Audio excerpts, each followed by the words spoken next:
Hey everyone, welcome to Inside the Locker Room with Hannah. I'm joined by Emily Kinneston today. So Emily, you have had quite the journey as an Eagle. You came in your freshman year, you guys won the Patriot League championship. That had to be incredible. Then you had a little bit of a rough 2 seasons, and now we're here. It's your senior season. You guys are on a win streak. You're doing pretty well. Talk to me about that journey.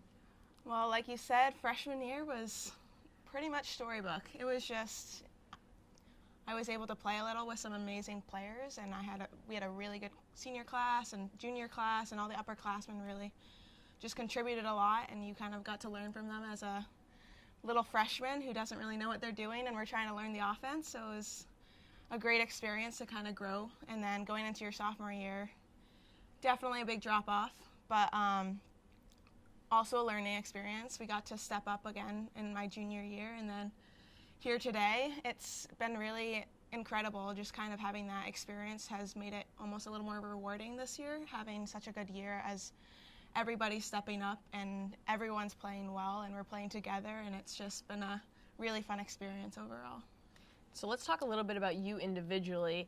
You have become just a major point player for AU women's basketball. Last year you were averaging 12.9 points per game. This year you're at 14.4. How does that feel to just be such a major, play such a major role in these wins?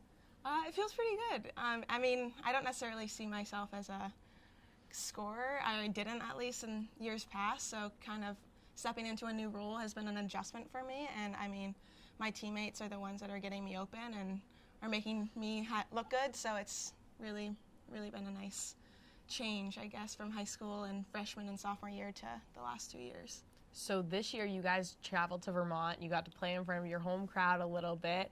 Not only that, but you got to score the winning basket in that game, 64-62. You guys won that just at the last second. Talk to me about that. That had to be an incredible feeling. It was. The whole game was pretty fun. It was just fun to be there, and I had a pretty big crowd with me, so it was really exciting. And then, coming down to the end of it, I was confident taking the shot, and I went up for that layup, and I thought it spun around for probably about 5 seconds, and it was probably the longest 5 seconds of my life. But once it went in, it was just, the whole team was so excited that it was just so, there's no words to describe how it felt, but it was really, really fun. So this year, at least when I watch you play, it's just, you're such an aggressive player, and sometimes you just come out and you are the one who can take it into the paint every time. You're not afraid of getting battered, getting bruised. What has changed for you that has made you such an aggressive player and so motivated to do everything? Just having those 2 years, I think, in between my freshman year and now, it's been a little frustrating, so it kind of motivates you to kind of push yourself, push your teammates, and kind of give everything you can every time you're out on that court. And that's just kind of been my mindset the whole entire 4 years, and especially in the past 2 years, is to push yourself to your limits, and you should be feeling like you can't walk after games and doing whatever you can to help their team. So that's just kind of what I've been thinking. So with the run that you guys have been on right now, how do you feel going into the postseason? How do you feel? Are you motivated? Are you driven? What's the fire deep in there? Tell me about your feelings. Excited, mostly excited. I'm a little nervous, but the way we've been playing, if we can maintain it, I think we're going to be golden. I think we're going to just come out with a vengeance. I think everyone knows how playoffs are completely different than it is now, and it's a different atmosphere. Everyone's giving everything they have, so I think with the way we've been playing, we've had some hiccups still this season, but we've been able to pull out the wins. So I think that's really exciting going into the playoffs. What's the difference between your freshman season and this season now? Oh, that's a tough one. Freshman season, it was more, it's pretty similar. It's the upperclassmen that usually, I think,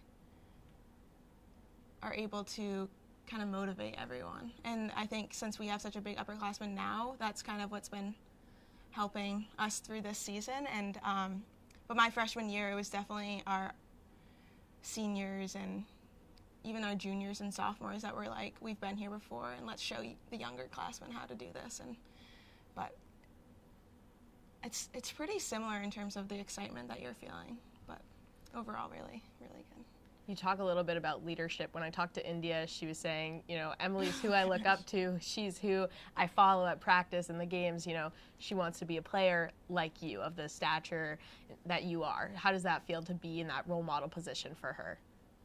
It's really feels good, actually. I mean, I looked up to my seniors as a freshman, so to have that is kind of exciting, and I hope I can give her all that she needs to do to be really, really successful player, and I think she's already doing really well as a freshman, and it's exciting to see how much growth I think she'll have over the 4 years here at AU.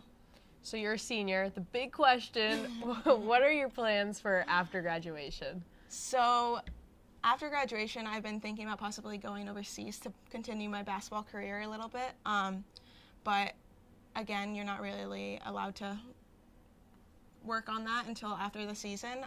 So if that doesn't work out, I'll probably go to get some clinical experience because I want to apply to medical school. So I don't know if that's going home and working for an EMT or something like that, or volunteering at the hospital, but that's kind of my next step if basketball doesn't work out. That's great. So hopefully we're not done seeing you on the court. Thank you guys for joining me for another edition of Inside the Locker Room, and thanks to my guest, Emily Kinneston. We'll see you next time.